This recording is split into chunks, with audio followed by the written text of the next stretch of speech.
Hello everyone, welcome back to our channel.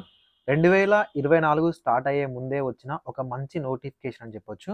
దీనికి చాలా అంటే చాలా తక్కువ కాంపిటీషన్ ఉంటుంది. కొంచెం తెలివిగా అప్లికేషన్ చేసుకొని ప్రిపేర్ అయినట్లయితే ఈజీగా ఉద్యోగంలో అయితే సెటిల్ అవ్వచ్చు. సో, ఆంధ్రప్రదేశ్ అండ్ తెలంగాణకు సంబంధించిన క్యాండిడేట్స్ ఎవరైతే ఉన్నారో వాళ్ళు కూడా అప్లికేషన్ చేసుకోవచ్చు. ఫ్రెండ్స్, మన ఛానల్ నుంచి వచ్చే ప్రతి జాబ్ రిక్రూట్మెంట్ నోటిఫికేషన్ కూడా జెన్యూన్ జాబ్ రిక్రూట్మెంట్ నోటిఫికేషన్. ఎక్కడా కూడా ఫేక్ నోటిఫికేషన్ అయితే ఇవ్వట్లేదు. డిస్క్రిప్షన్‌లో వీటికి సంబంధించిన లింక్స్ అనేవి ఉంటాయి. టెలిగ్రామ్ లింక్ కూడా ఉంటుంది. జాయిన్ అవ్వండి. మీ ఫ్రెండ్స్ ఎవరైనా ఉంటే జాయిన్ చేయండి. సో, అక్కడ మీకు కావాల్సిన నోటిఫికేషన్ పీడిఎఫ్స్ అండ్ దాంతో పాటు బుక్స్ పీడిఎఫ్స్ అనేవి ప్రొవైడ్ చేస్తాను. ఫ్రెండ్స్, ఇక్కడ ఇచ్చిన ఈ నోటిఫికేషన్‌కి మీకు ఉండవలసిన కనీస అర్హత కేవలం 10వ తరగతి అర్హతతో గనక మీరు అప్లికేషన్ చేసుకున్నట్లయితే 25,000 నుంచి 30,000 వరకి మీకు డైరెక్ట్ రిక్రూట్మెంట్‌లోనే ఉద్యోగం వచ్చే అవకాశం అయితే ఉంది. ఫ్రెండ్స్, ఇలాంటి రిక్రూట్మెంట్ అనేది చాలా అరుదుగా వస్తుంది. ఎవ్వరు కూడా మిస్ చేసుకోవద్దు. సో, వీటికి సంబంధించిన పూర్తి ఇన్ఫర్మేషన్ అనేది ఈ పర్టిక్యులర్ వీడియోలో ఎక్స్‌ప్లెయిన్ చేస్తాను కాబట్టి వీడియోని ఎక్కడా స్కిప్ చేయకుండా చివరిదాకా చూడండి. సో, అప్పుడేమైనా డౌట్ ఉన్నట్లయితే కింద కామెంట్ సెక్షన్‌లో కామెంట్ చేయండి. ఫ్రెండ్స్, చాలామంది వీడియోని అయితే చూస్తున్నారు కానీ లైక్ చేయట్లేదు. 2024లో ఖచ్చితంగా ఉద్యోగాలకు సంబంధించి ఇన్ఫర్మేషను మరియు ఉద్యోగం సాధించాలనుకున్న ప్రతి ఒక్కరు కూడా ఈ వీడియోని అయితే లైక్ చేసి మీ ఫ్రెండ్స్‌కి షేర్ చేయండి. అంతే విధంగా మీ వాట్సాప్ స్టేటస్ గానీ, మీ వాట్సాప్ గ్రూప్‌లో గానీ పోస్ట్ చేయడానికైతే ప్రయత్నించండి. ఫ్రెండ్స్, మనకి ఈ నోటిఫికేషన్ అనేది సెంట్రల్ బ్యాంక్ ఆఫ్ ఇండియా నుంచి రావడం జరిగింది. ఈ రిక్రూట్మెంట్ అనేది మనకు చేస్తున్న పొజిషన్ సఫాయి కర్మచారి కమ్ సబ్ స్టాఫ్. ఏంటన్నా మేము సఫాయి పని చేయాలా, ఏం రిక్రూట్మెంట్ తీసుకొచ్చావంటే, ఫ్రెండ్స్ ఇది సఫాయి కర్మచారి అని ఇచ్చినప్పటికీ కూడా దీనికి సబ్ స్టాఫ్‌లోనే మీకు రిక్రూట్మెంట్ అయితే చేస్తారు. సో, మీరు సబ్ స్టాఫ్ అంటే మీరు చేయాల్సింది ఏంటంటే, మనం జనరల్‌గా ఏదైనా నేషనలైజ్డ్ బ్యాంక్‌కెళ్తే వైట్ డ్రెస్‌లో ప్యూన్ లాగా ఉంటారు చూసారా? సో, ఆ ఉద్యోగాన్ని అయితే మీరు చేయాల్సి ఉంటుంది. ఎప్పుడైనా మీరు అనుకున్నారా? బ్యాంక్‌లోకి వెళ్ళినప్పుడు అసలు ఈ రిక్రూట్మెంట్ ఎప్పుడు జరిగింది? వీళ్ళని ఎలా రిక్రూట్ చేశారని మీరు ఎప్పుడైనా అనుకున్నట్టయితే ఒకసారి కింద కామెంట్ సెక్షన్‌లో అయితే కామెంట్ చేయండి. మనకు పబ్లిక్ సెక్టార్ బ్యాంక్ అనేటువంటి యూనియన్ బ్యాంక్ ఆఫ్ ఇండియా నుంచి ఈ నోటిఫికేషన్ అయితే ఇచ్చారు. ఈ నోటిఫికేషన్‌కి మీరు ఆన్‌లైన్‌లోనే అప్లికేషన్ అయితే చేసుకోవాలి. ఆన్‌లైన్ అప్లికేషన్ లింక్ అనేది కూడా నేను డిస్క్రిప్షన్‌లో ప్రొవైడ్ చేస్తాను. అప్లికేషన్ చేసుకోవడానికి 9 జనవరి 2024 వరకైతే అవకాశం అనేది ఇవ్వడం జరిగింది. SC, ST, physically handicapped, ex service man candidates ఎవరైతే ఉన్నారో రూ. 175 అనేది పే చేస్తే సరిపోతుంది. మిగతా వాళ్ళు ఓసీ, ఓబీసీ, ఈడబ్ల్యూఎస్ క్యాండిడేట్స్ ఎవరైతే ఉన్నారో వాళ్ళు ₹850 అనేది పే చేయాల్సి ఉంటుంది. సో, ఫ్రెండ్స్, మనకొచ్చేసరికి ఆన్‌లైన్‌లోనే ఓకేనా, ఆన్‌లైన్‌లోనే ఎగ్జామినేషన్ ఉంటుంది. సీబీటీ ఎగ్జామినేషన్ అనేది మనకు ఫిబ్రవరిలో కండక్ట్ చేస్తారు. అప్పుడే రిజల్ట్స్ అనేవి ఇవ్వడం జరుగుతది. దాని తర్వాత మీకు జోనల్ వైస్ టెస్ట్‌లో అంటే జోనల్ వైస్‌లా మనకు లాంగ్వేజెస్ అనేది ఇవ్వడం జరిగింది. ఆ లాంగ్వేజ్ టెస్ట్ అనేది మనకు మార్చ్‌లో గాని, ఏప్రిల్‌లో గాని కండక్ట్ చేసి ఏప్రిల్‌లో డైరెక్ట్ సెలక్షన్ ఇస్తారు. అంటే ఎగ్జాక్ట్‌గా 4 నెలలలో మిమ్మల్ని ఉద్యోగంలోకైతే తీసుకోవడం జరుగుతది. ఒకసారి జాబ్ ప్రొఫైల్ అనేది గమనించినట్లయితే all the normal and routines of the subordinate staff cadre and performance of which no special pay shall be payable. అంటే ఎంటీఎస్ లాగా ఏ ఉద్యోగానికి సంబంధించి ఇచ్చినా కూడా మీరు ఈ సబ్ స్టాఫ్‌లో అయితే చేయాల్సి ఉంటుంది. ఫ్రెండ్స్, ఒకవేళ మీరు ఈ రిక్రూట్మెంట్‌లో గనక సెలెక్ట్ అయినట్లయితే మీకు బేసిక్ స్టార్టింగ్‌లోనే 29,000 వరకైతే సాలరీ అనేది వస్తుంది. ఎవరైనా మీకు తెలిసిన వాళ్ళు సబ్ స్టాఫ్‌గా వర్క్ చేస్తుంటే వాళ్ళని అడగండి. మీకు బేసిక్‌గా 25,000 నుంచి 30,000 వరకు సాలరీ అనేది వస్తుంది. ఇందులోనే మీకు ప్రమోషన్స్ కూడా ఉంటాయి. మేనేజర్ స్థాయికి కూడా మీరు ప్రమోషన్స్ వెళ్ళడానికైతే అవకాశం అనేది ఇవ్వడం జరిగింది. ఫ్రెండ్స్, ఈ సాలరీతో పాటు మనకు బేసిక్ పేతో పాటు DA, HRA, CCA, special allowance, travel allowance, special pay, leave fare concession, leave encashment, so ఇలా చాలా రకాల పర్క్స్ అనేవి మీకు ఉంటాయి. దాదాపుగా 30,000 వరకైతే సాలరీ అనేది వస్తుంది. సో, దీనికి స్పెషల్‌గా ఏంటంటే కేవలం 6 నెలలు మాత్రమే ప్రొబేషనరీ పీరియడ్ అయితే ఇవ్వడం జరిగింది. జనరల్‌గా మనకు స్టేట్ గవర్నమెంట్ ఉద్యోగాలకి 2 ఇయర్స్ వరకైతే ప్రొబేషనరీ అయితే ఇవ్వడం జరుగుతుంది.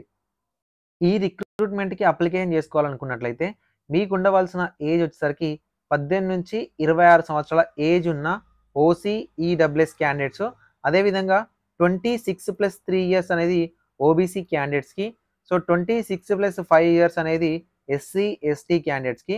ఒకటి గుర్తుపెట్టుకోండి, ఏ కేంద్ర ప్రభుత్వ ఉద్యోగానికైనా ఎస్సీ, ఎస్టీ క్యాండిడేట్స్‌కి 5 ఇయర్స్ ఉంటుంది. ఓబీసీ క్యాండిడేట్స్‌కి 3 ఇయర్స్ అనేవి ఏజ్ రిలాక్సేషన్ ఉంటుంది. అంటే వాళ్ళు ఇచ్చిన ఒరిజినల్ ఏజ్‌తో పాటు ఇంకొక స్పెషల్‌గా 3 ఇయర్స్ ఓబీసీ వాళ్ళకి, ఎస్సీ ఎస్టీ వాళ్ళకి 5 ఇయర్స్ అనేది ఇవ్వడం జరుగుతుంది. సో ఫ్రెండ్స్ దీనికి అప్లికేషన్ చేసుకోవాలనుకుంటే మీకు ఉండవలసిన కనీస అర్హత 10th క్లాస్. ఓకేనా. అయితే జనరల్గా సబ్ స్టాఫ్ కేటగిరీకి 10th క్లాస్ కన్నా ఎక్కువ క్యాడర్ ఉన్న వాళ్ళు అంటే ఎక్కువ క్వాలిఫికేషన్ ఉన్న వాళ్ళని ఎలిజిబుల్గా తీసుకోరు.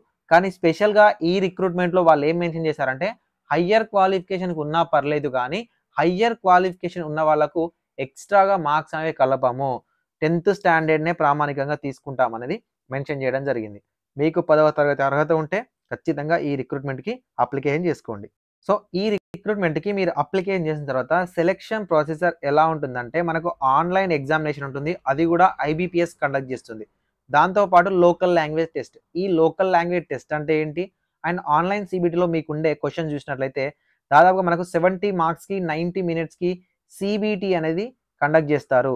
So English language, general awareness, elementary mathematics, psychometric test. So ఈ 4 కోర్సెస్ అయితే వాళ్ళు మనకు ప్రిపేర్ చేసి ఇవ్వడం జరిగింది. ఫ్రెండ్స్ ఇక్కడ మీకు ఒకటి గమనించండి.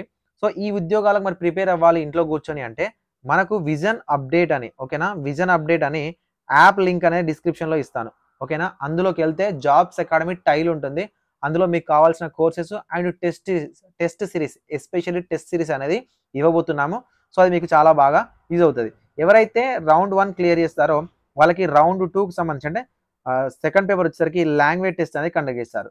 సో మరి ఈ లాంగ్వేజ్ టెస్ట్లు ఎక్కడ ఉన్నాయని మాట్లాడుకునే ముందు మీరు అప్లికేషన్ చేసుకోవాలనుకున్నట్లయితే www.centralbankofindia.co.in అనే అఫీషియల్ వెబ్సైట్లోకి వెళ్ళి అప్లికేషన్ చేసుకోవచ్చు.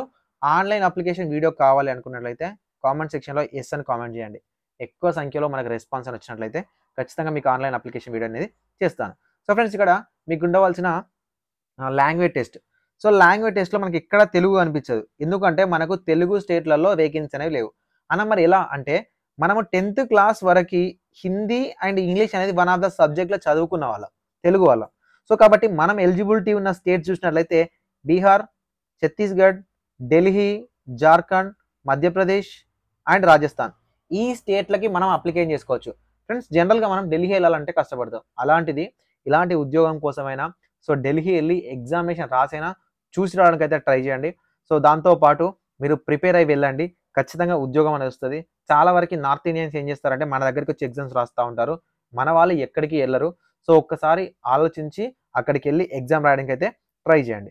సో ఫ్రెండ్స్ మనకు అదేవిధంగా మనం ఈజీగా క్లియర్ చేయొచ్చు. లాంగ్వేజ్ ఇంగ్లీష్ అనే హిందీ అనేది ఈజీగా క్లియర్ చేయొచ్చు. వీటికి సంబంధించిన ఎగ్జామినేషన్ సెంటర్స్ కూడా గమనించినట్లయితే మనకు దాదాపుగా ఎగ్జామినేషన్ సెంటర్స్ కూడా ఏవైతే స్టేట్లలో రిక్రూట్మెంట్ ప్రాసెస్ జరుగుతుందో ఆ స్టేట్లలో అయితే మెన్షన్ చేయడం జరిగింది. సో ఇక్కడ రిక్రూట్మెంట్ ప్రాసెస్లో మనకు అహ్మదాబాద్, భోపాల్, ఢిల్లీ, కోల్కతా, లక్నో అండ్ పూణే అండ్ ముంబైకి సంబంధించి అండ్ పాట్నాకు సంబంధించి జోన్ల వైజ్గా విభజించారు. వాటి యొక్క స్టేట్స్ దాదాపుగా 484 వేకెన్సీస్ అయితే ఇవ్వడం జరిగింది. వీటికి సంబంధించి సబ్ కేటగిరీస్ ఇచ్చారు. అంటే రీజియన్ ఏంటి, జోన్లో ఉన్న రీజియన్ ఏంటి, ఏ రీజియన్లో ఎన్ని పొజిషన్స్ ఉన్నాయనేది కూడా ఇవ్వడం జరిగింది. సో ఫ్రెండ్స్ మనకు స్టేట్ వైజ్ ఎగ్జామినేషన్ సెంటర్స్ చూసినట్లయితే మనకు అవైలబుల్గా ఉన్న సెంటర్స్, ఓకేనా, మనకు దగ్గరలో మహారాష్ట్ర ఉంటుంది కాబట్టి ముంబై, నవీ ముంబై, తానే, పూణే, నాగ్పూర్. సో వీటికి సంబంధించి మనకు ఎగ్జామినేషన్ సెంటర్స్ ఉంది. ఒకవేళ ఇక్కడ మిస్ అవుతే భువనేశ్వర్ కూడా మనకు దగ్గరలో ఉంటుంది. సో అది మిస్ అయినట్లయితే ఢిల్లీ అనేది మనం సెలెక్ట్ చేసుకోవచ్చు. సో ఈ విధంగా మనకు ఎగ్జామినేషన్ సెంటర్స్ అనేవి ఇవ్వడం జరిగింది. సో ఇది చాలా పెద్ద దూరం ఏం కాదు. వెళ్ళి ఎక్కడికైనా వెళ్ళి రావడానికి మనం సంసిద్ధంగా ఉన్నప్పుడు మాత్రమే కేంద్ర ప్రభుత్వ ఉద్యోగాలకు కానీ ప్రభుత్వ ఉద్యోగానికి కానీ ప్రిపేర్ అవ్వాలి. సో ఇంకా దీనికి సంబంధించి ఇంకేమైనా మీకు డౌట్ ఉన్నట్లయితే కింద కామెంట్ సెక్షన్లో కామెంట్ చేయండి. వీడియోని వస్తే లైక్ చేసి మీ ఫ్రెండ్స్కి షేర్ చేయండి. Thank you for watching this video. ఒక చిన్న లైక్ చేయండి, సబ్స్క్రైబ్ మాత్రం ఖచ్చితంగా చేసుకోండి.